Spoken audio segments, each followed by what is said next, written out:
দাড়ি রাখছে, আপনি সুদ খান, এই দাড়ি আপনার মাল কাটাইতো না তো আল্লাহ আরো সেটা যাবে, তুই দাড়ি রেখে সুদ খাইলি কেমন বড় বড়, ঠিক কিনা কর?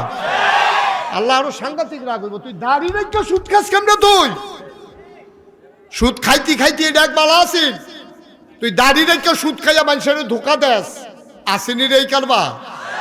নাউজুবিল্লাহ কইতেন না? তুই দাড়ি রেখে বিড়ি টানস, আসেনি রে এই কারবা? আমার এত খারাপ লাগে দাড়িওয়ালা মানুষ যখন বিড়ি খায়, কি সুন্দর দাড়ি, হ্যাঁ কি সুন্দর করে দাড়ি রাখছে রে, ওখানে সাপ দাড়ি কি সুন্দর লাগে, এবারে বিড়িটা ধরে যখন টান দেয় এই দাড়ি, আমার আল্লাহ মনে হয় যে খালি তারে, আমি তো আমার জিগায় যে হুজুর এই যে এখন ঘন ঘন ভূমিকম্প শুরু হয়েছে, ঘটনাটা তো বুঝে ধরে না, আমি বুঝে ধরবো, আমরা হুদা ভূমিকম্পে সারবো, আমরা যে ঠাটা ফুইটা মরি না, কপাল বাবা,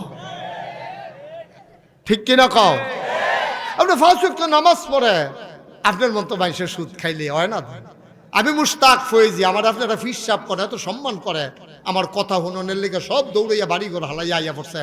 আমার মতো মানুষে যদি টে হালত নিয়ে ঘুরায়, কথা ঠিক না থাকে, ওয়াদা ঠিক না থাকে, আমানতের খেয়ানত করি, তাইলে ইসলামটা থাকতো কখনো? কই থাকবো ইসলাম না? সুতরাং ভাইও, আমরা যারা ইসলাম মানতেন চান, তারা দয়া করে আল্লাহর হস্তে পরিপূর্ণভাবে মানার চেষ্টা করেন। সুদ খাওন যে গোনা এটা কেডা জানে না, ঘুষ খাওন যে গোনা এটা কেডা জানে না, মদ খাওন যে গোনা এটা কেডা জানে না, চুরি করন যে গোনা এটা কেডা জানে না। এমন একটা মানুষও খুঁজা পাইতেন না যে হুজুর চুরি করন যে গোনা, এই আজ যা শুনলাম, নাহলে কবে চুরি ছেড়ে দিলাম।